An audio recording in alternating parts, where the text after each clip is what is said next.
ഇന്ന് ലാസ്റ്റ് വീക്കെൻഡാണ് ഇവിടെ ഉള്ളത്. അടുത്ത വീക്കെൻഡ് നമ്മൾ തിരിച്ച് ചെന്നൈയിലോട്ട് പോകും. അപ്പോൾ ഇന്ന് അൾട്ടയിൽ പോകണമെന്ന് ആഗ്രഹിച്ച് ഞാൻ ഇരിക്കുകയാണ്. കുറേ പ്രോഡക്ട്സിൻ്റെ ഞാൻ ഇങ്ങനെ ലിസ്റ്റ് എടുത്ത് വെച്ചിട്ടുണ്ട്, ബഡ്ജറ്റിൽ ഒതുങ്ങുന്നതും പിന്നെ ഷെയ്ഡ് വൈസ് ഏതൊക്കെ ട്രൈ ചെയ്യണം എന്നുള്ളത്. അപ്പം ഹോപ്പ്ഫുള്ളി ഇന്ന് എനിക്ക് വേണ്ടതൊക്കെ കിട്ടും ഞാൻ വിചാരിക്കുന്നു. എന്തായാലും കാണാം. ഫ്ലോറിഡയിലെ മോളിൽ പോയപ്പോഴത്തേനും അവിടെ സെഫോറ ഉണ്ടായിരുന്നു, ഭയങ്കര തിരക്കായിരുന്നു. അവിടുന്ന് ഞാൻ മേക്കപ്പ് ബൈ മാരിയോടെ ഒരു ഫൗണ്ടേഷൻ വാങ്ങിച്ചു കഴിഞ്ഞപ്പോഴത്തേനും അത് മിക്സ്ഡ് റിവ്യൂ ആണെന്ന് മനസ്സിലായി.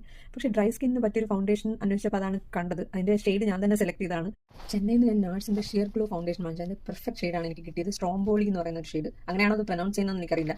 പക്ഷേ ഇവിടെ വന്നിട്ട് 2-3 ദിവസം ഞാൻ അത് അപ്ലൈ ചെയ്തപ്പോൾ കറക്റ്റ് ആയിരുന്നു. പക്ഷേ ഡിസ്നി ലാൻഡിൽ 2 ദിവസം പോയി കഴിഞ്ഞ് വീണ്ടും അത് അപ്ലൈ ചെയ്യുമ്പോൾ ഇവിടെയൊക്കെ എനിക്ക് ഭയങ്കര ഗ്രേ ആയിട്ട് വരുന്നു. കാരണം നന്നായിട്ട് ടാൻഡ് ആയിട്ടുണ്ട്. ഇവിടെ നാട്ടിൽ അത്ര ചൂടില്ലെങ്കിലും വെയിൽ നല്ല ഇങ്ങനെ കുത്തിക്കൊള്ളുന്ന പോലത്തെ വെയിലാണ്. വേർക്കൊന്നുമില്ല അത്രയ്ക്ക്, പക്ഷേ എങ്കിലും ഞാൻ ടാൻഡ് ആയിട്ടുണ്ട്, നന്നായിട്ട് ടാൻഡായി. രാവിലെ വെളിയിൽ പോകാൻ പറ്റിയില്ല, മഴ പെയ്യുമെന്ന് വെതർ റിപ്പോർട്ട് ഉണ്ടായിരുന്നു. പക്ഷേ ഇപ്പോൾ നോക്കുമ്പോഴത്തേനും ചെറുതായിട്ടൊരു ചാറ്റൽ മഴ വന്നതേ ഉള്ളൂ. തണ്ടർ സ്റ്റോം എന്നൊക്കെയാണ് അവർ പറഞ്ഞത്, പക്ഷേ അത്രയും മഴയൊന്നും പെയ്തില്ല. ഇവിടെ അപ്പോൾ നമ്മൾ താഴെ ഇരുന്നാണ് ലഞ്ച് കഴിക്കുന്നത്. ഏതൊരു പഴയ പത്രം വിടർത്തിയിട്ടിട്ടുണ്ട്. ഞാനിന്ന് ഉണ്ടാക്കിയത് എഗ് റോസ്റ്റ്.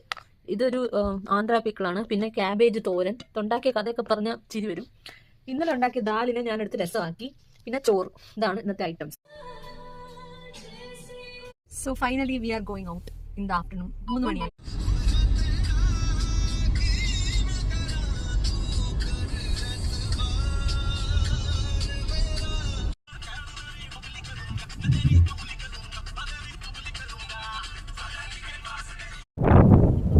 ഭയങ്കര കാറ്റാ ഇവിടെ.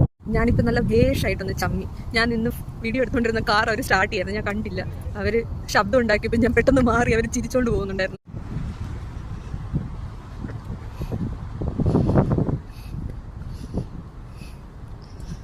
ഈ ഒരു ബ്രാൻഡിൻ്റെ ലിപ്സ്റ്റിക്ക് വാങ്ങിക്കണമെന്ന് ഞാൻ വിചാരിച്ചു, പക്ഷേ എന്ത് ലിപ്സ്റ്റിക്ക് വാങ്ങിക്കുന്ന confusion.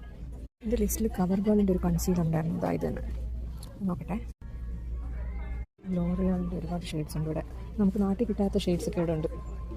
According to the internet ഇതാണ് എൻ്റെ ഷെയ്ഡ് എന്ന്. അഭിനവിൻ്റെ പർച്ചേസ്.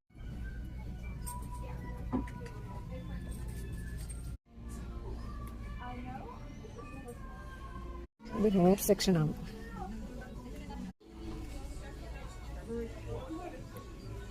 ഒരു ഹെയർ സീറോ അന്വേഷണമാണ് നോക്കുന്നത്, പക്ഷെ കിട്ടുന്നില്ല. ഉണ്ട്.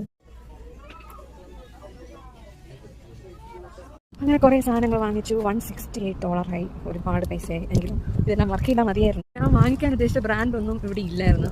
2 കിട്ടി, മറ്റൊന്നും കിട്ടിയില്ല. ചിലത് ട്രൈ ചെയ്ത് നോക്കിയപ്പോൾ നന്നായിട്ട് തോന്നി. I am so excited to try them out.